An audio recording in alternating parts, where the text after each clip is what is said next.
Yo, it's your homeboy Kiyosaagi in the building. Welcome to episode 23 of my One Piece discussion series and episode 3 of the Kizaru Code. This will be the grand finale, and in this episode I'm gonna have Aokiji, Fujitora, and Ryokugyu, all three of them up in this bitch. So be warned, if you're not up to date in One Piece, this is full of spoilers, so you have been warned. And without further ado, let's start. So we're gonna start with my homeboy Aokiji, or Kuzan rather. Kuzan, that's his name, and Aokiji is like his nickname, and that stands for blue pheasant. And it again is from the Momotaro thing. The Japanese actor that he's modeled after is called Yusaku Matsuda, and his sort of starring, his best role, or his most well-known role, his most iconic one, is from this sort of movie thing called Tantei Monogatari. And basically, he's like a private detective, some Sherlock Holmes type of stuff in that movie. And you can see that a lot of Kuzan's appearance comes from that guy. Also, Kuzan seems to be a sort of detective, at least in the new world. In the pre-time skip, he was very much an admiral, but post-time skip is more of like a private detective. So Oda's gone down that path to him. And without further ado, let's start breaking down the names. Now, for Kuzan, I personally couldn't find anything. All I could find was Kuzaku, which means peafowl, which is like a bird, and that doesn't tell us too much. I mean, it's kind of, it is what it is. So we'll move straight to Aokiji. Now, Aokiji's what do you call it? His motto is lazy justice, and he's kind of like the opposite of, how would I say it, of Akainu. Akainu's absolute justice, and Aokiji is like lazy justice, more sort of compassionate and stuff. Where he's not really gonna go all that way unless necessary. He's not gonna push things to the limit. But Akainu is the opposite. He does. He's like all about that fire. You know what I'm saying? If you steal or do something cheap, he's probably gonna kill you or something stupid. But yeah, that's it. His motto is lazy justice, and let's break down his name. So Ao is a prefix for blue or green animal. Nothing surprising there. So well, that's where the blue pheasant comes from. Ao, I guess. And then Ao again also means look up. So when you like look up, it's a prefix for words that have to do with look up. Then like Aogu, that's Aogu, means to look up to, respect and to revere. And you can definitely see a lot of like Marines respecting Aokiji and all that stuff. Then Kiji, Kiji, this is a very interesting one because it has a bunch of different meanings and all pretty interesting. So one of them is pheasant, which is I think we all knew that one. One of them is one's true character, which is it's all right. I mean, it doesn't tell us anything special because, to be fair, all the admirals are the true characters. I mean, none of them like lie or anything. Like Kizaru really feels like the way he acts and all that kind of stuff. So it's kind of a waste. But the third one is really interesting. And assuming this is a relevant word, then I think we found a new theory. And the third one is abandoned child. And what makes this interesting is, remember, Aokiji, Kuzan, owes a debt to Garp. And what's one thing we've noticed with Garp? We've seen this with Ace, we've seen this with Kobe, we've seen this with like Helmeppo. Garp really likes raising all these kids that like, they seem to not have parents and stuff. And even with Luffy, I mean, Luffy's parents are there, but I mean, I don't know what happened to his mom, and Dragon, wasn't around in his childhood. So Garp has this thing for raising kids, and maybe that's why Aokiji is a detective in the first place. Maybe he's trying to find his parents or something. I don't know, but abandoned child, that is one of the meanings of Kiji, and maybe this is a linked word. Like what the words are, I'll repeat them: pheasant, one's true character, and abandoned child. And one's true character and pheasant doesn't reveal much, neither does one's true character, irrespective of whether it's connected to him or not. Then abandoned child, that's a really interesting one because if it is connected to him, we can see this theory establishing a bit of Aokiji's past. So let's move on to the others. So we have Iji, IJI, and that means different character, like a variant character. So that's like how do I put it? He's a variant of the stereotype you have. So like for admirals, he's not your stereotypical admiral. That's the point that the word kind of means. So he's a detective, which is one thing, which is kind of weird. I mean, admirals, they usually wait for instructions and just chill or something like that. Also, he seems to be, Kizaru shows no emotion, Akainu shows negative emotion, and then Aokiji seems to be the only one who actually shows both, shows both positive and good. So that's another difference. I mean, we do have Fujitora now, but pre-time skip, that's when like the names came and all that kind of stuff. So that's EG, IJI. Next we have EG again, but I'm probably pronouncing this one wrongly. This is double I, J double I. And this is a prefix for words that mean like easygoing. And that's definitely something that we can connect with Aokiji.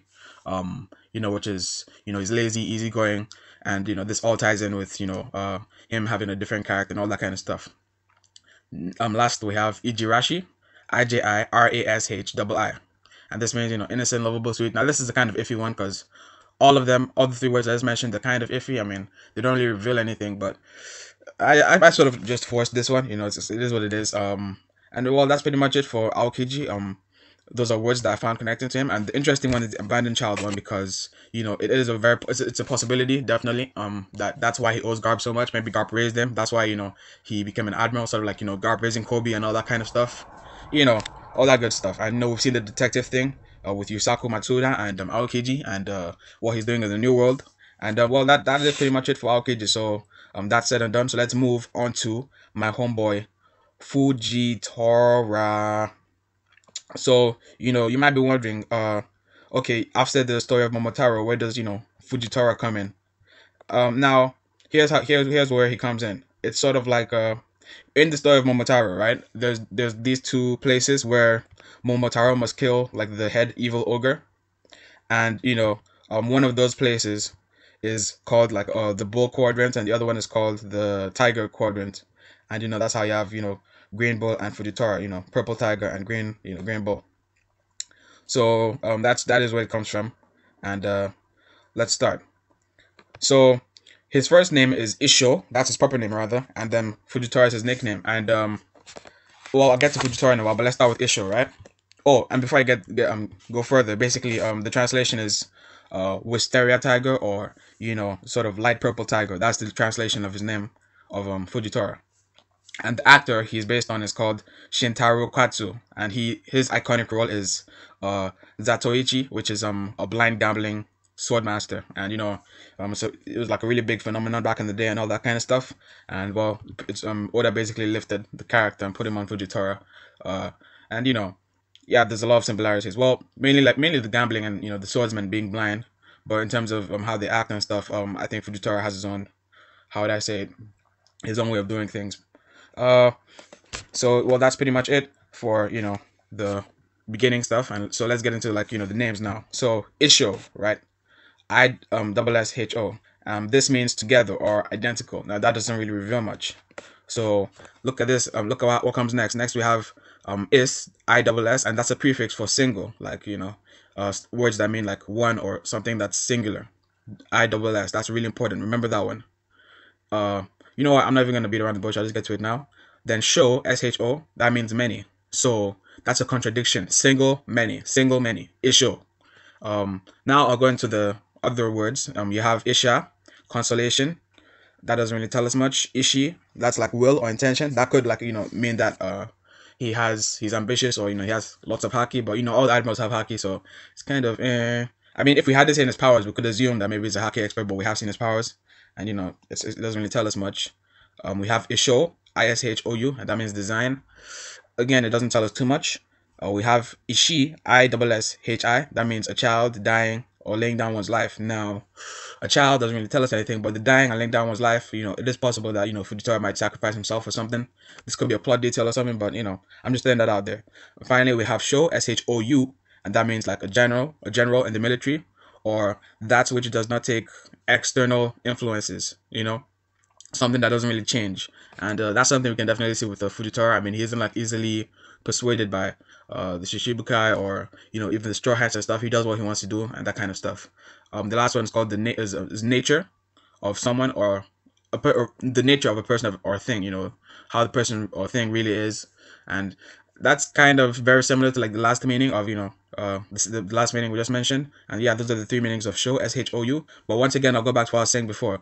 The thing I like a lot, I like the most rather, is this Isho, ISSSHO. Split them up into ISS and SHO. ISS is a prefix for single things, and SHO means many. SHO means many. So single, many. That's a contradiction, and you're gonna find out more about this as we go in. Well, I'll just point something out. So a contradiction, for example, you have a blind swordsman. Now that's sort of a contradiction because you need eyes to see and stuff to fight. So that is one contradiction, and we can definitely see that with Fujitora's character. Also, Fujitora does surprising things, like he didn't capture the Straw Hats or try. You know, he went against a Shichibukai. He's doing all this crazy stuff. So a lot of contradictory stuff, or stuff we won't expect. That's what you expect with Fujitora, and that also plays into his devil fruit, this unexpectedness, because you know, gravity is something that's constant. You know, similar to like the speed of light. Obviously, like throughout the universe, gravity changes, but on planet Earth, you know, gravity tends to be the same. So when gravity changes, that's something unexpected, and again, that ties in with Fujitora's power and all that good stuff. And well, that's it for the show. You know, let's move on to Fujitora now. Fuji, two sides of the same coin. That means, you know, two sides of an argument, you know, or you flip a coin. Well, that's not really what it means. Two sides of the same coin means, you know, it's sort of similar to what I was saying with the whole contradictory kind of thing. So Fujitora really is like a double-edged sword. You know, he has two sides. He is good, he is bad. You know, you really don't know what to expect with Fujitora. You know, he's not like you know, with Kizaru, he just does what he just does his job. He's just very neutral, but he just does his job and doesn't care what happens. You know, Akainu is straight up evil. Aokiji is more to the good side. Fujitora, you don't know where he is. And that's the whole, you know, two sides of the same coin thing. That's he's two-faced at the same time. You know, he's good and bad at the same time. You don't know where it's coming from. Fuji again means, you know, wisteria, which is this like purple flower that hangs down, and you know, the fact that it hangs down could be an indication of gravity, but that's really looking really deep into it. You know, that might just be a coincidence. Then we have emergency, but it's kind of iffy. You know, maybe Fujitora is only gonna come in arcs where there's like emergencies. I don't know. Then we have unexpectedness. Now this again goes with, you know, meteors coming down randomly, or you know, gravity changing randomly. This is really what Fujitora is all about. It's all about being unpredictability, really. You know, his devil fruit is unpredictable. He is a living, you know, paradox. You know, blind swordsman. Even his name is a paradox. You know, single, many, all that good stuff. And then you have Fuji also means irregularity and incurability. Now, incurability, we can look at his blindness. You know, his blindness is not like some disease or something. It's, you know, something messed up, something's happened to his eyes. It's definitely incurable. So that's definitely a hint to his blindness. Irregularity, again, this goes with the unexpectedness and the whole paradox thing. You know, the contradictions and all that kind of stuff. Then we have Fujiro, and this means light purple.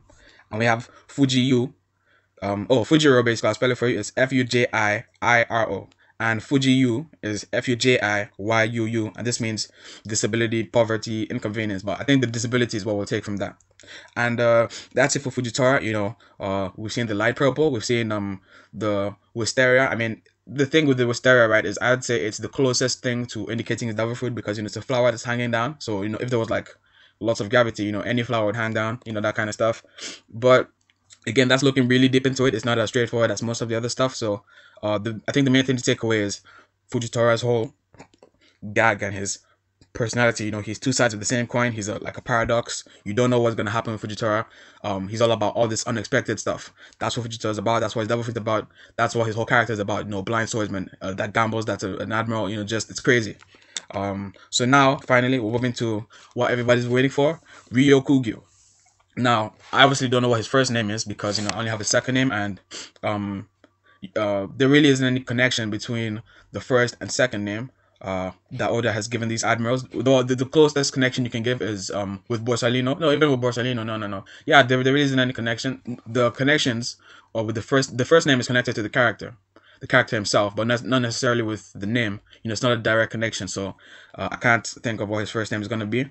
And but if we do get his first name, you know, we can do this again, or revisit this and take it a step further in terms of making predictions and all that good stuff.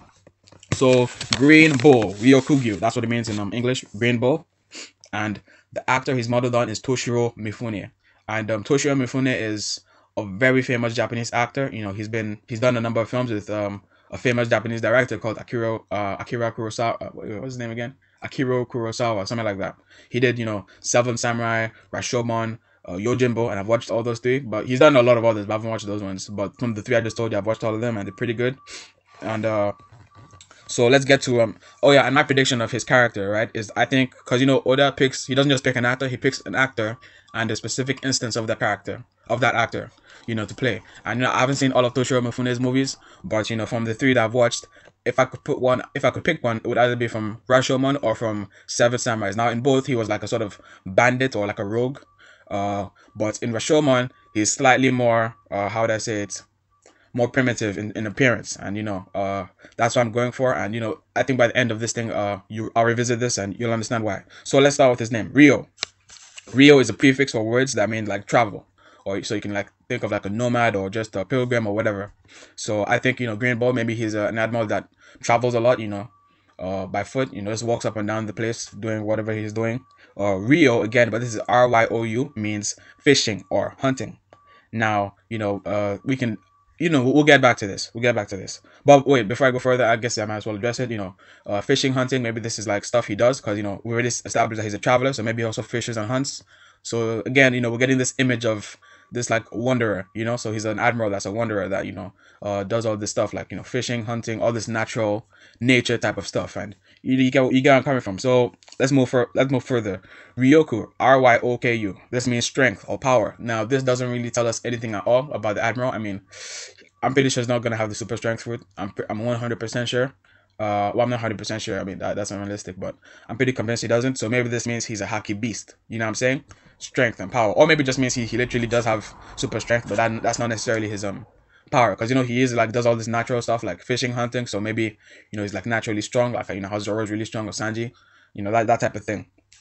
Now we have Ryokuchi, which is oh yeah, the last one, the one with strength and power, was Ryoku, in case I didn't say it already. Now the next one is Ryokuchi, Ryoku, with chi, chi at the back, and this means like a green tract of land. You know, green bowl, green tract of land. You know, this is definitely something I can see happening. But you know, he's we've already seen the grass fruits. I mean, the plant fruit. But you know, that was, you know, in a non-canon thing. You know, it was in Film Z.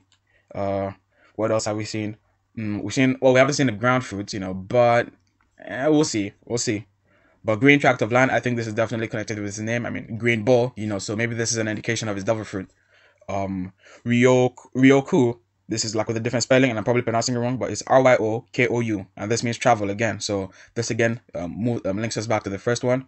Next we have Ryoka, Ryokka. Now this one's interesting. This one means afforestation, and this is like what do you call it? You know, growing trees. And I just said, you know, we've already had the tree thing, but what if he has something that isn't specific to just trees? Maybe he has a nature fruit, like he has some paramecia nature fruit, so he can control animals, he can control plants, or maybe he can control health. So, you know, he can make a plant super healthy and control its health, you know, therefore it'll grow super fast. Or he can use his like health fruits on himself, like, you know, enhance his hormones, give him super strength, make himself buff, that kind of stuff. But you know, that's I'm just throwing out everything I can think of, really. So that's all from the Rio half. Now let's go to the next half. Well, the next half is, you know, Gyu. And for Kiiro, right, there's pretty much just one thing I could get from it, and that is squeeze, or the sound of something being squeezed, like the onomatopoeia of it, you know. And it also means to get criticized severely. It also means cow, ox, bull, or it means pimp. Now, pimp, I don't think this is going to come up. I just felt that I should let you guys know in case someone does think of something. I mean, you know, I can't be too prejudiced and stuff. You know, I have to give you guys all the words that could mean something. But I think and the bull thing is, you know, we already know that. But what do you call it, the squeeze, or the sound of something being squeezed, you know, this might have something to do with his powers. So maybe again with the plants, because you know, with plants you can constrict someone. I don't think he has a Zoan, you know, because with the problem with the Zoan, right, is he can't do a green bull technique. Now we've seen pheasant beak with Aokiji, we've seen the whole red dog thing with Akainu. However, we haven't seen a technique with Kizaru yet, but I think with time we will see one. And the same goes with Fujitora. I think we'll definitely see a tiger technique at some point. Likewise with green bull, I expect an actual like green bull type of technique. That's one reason why I ruled out him just being a haki person or just having super strength. So again, let's round up what we know about Fujitora in terms of powers. In terms of personality, right, we can gather that he's sort of, you know, hippie wanderer dude that, like, you know, hunts, fishes, you know, he does all this natural kind of stuff. So maybe it's like a sort of eco admiral or something, I don't know. But in terms of powers, what we can get are, you know, green tract of land. So maybe he can control the ground. Maybe he can control plants, nature. We also get afforestation, you know. Maybe he can, what do you call it? Again, that does go back to the plants and stuff. And lastly, we get squeezing, you know, squeezing, pressure, you know, the sound of something being squeezed tightly. I can't think of anything because, you know, Fujitora already has gravity, magnetism, you know, Kid has it. I can't really think of anything that's to do with like squeezing that's, you know, hacks or admiral level. So I'll just throw it out there so that if you guys can think of something, you know, you've thought of something. But that's all I could get for what's his name, Ryokugyu, aka Green Bull. And that's pretty much it for the Kizaru code. I hope you guys liked this extra long bonus video, and once again, thank you guys for watching.